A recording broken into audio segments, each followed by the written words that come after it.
आपण पाहत आहात बीव्ही महाराष्ट्र न्यूज, खबरबात महाराष्ट्राची।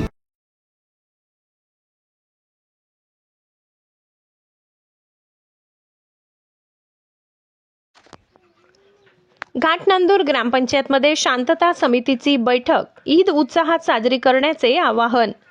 घाटनांदूर येथे आगामी रमजान ईद निमित्त ग्रामपंचायत कार्यालय येथे शांतता समितीची बैठक पार पडली। बैठकीत मुस्लिम बांधवांना ईदचा सण सामाजिक आणि शांततेत साजरा करण्याचे आवाहन करण्यात आले।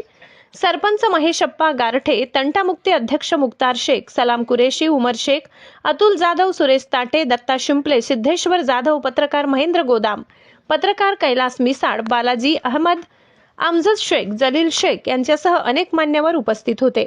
यावेळी गावातील प्रमुख मुस्लिम धर्मगुरू आणि पोलीस अधिकारीही उपस्थित होते।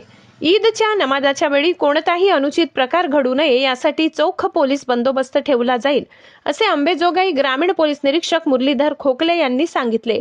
त्यामुळे आगामी रमजान ईद सर्वांनी शांततेत साजरी करावी असे आवाहन करण्यात आले। बीव्ही न्यूज महाराष्ट्रासाठी विभागीय संपादक महेंद्र गोदाम।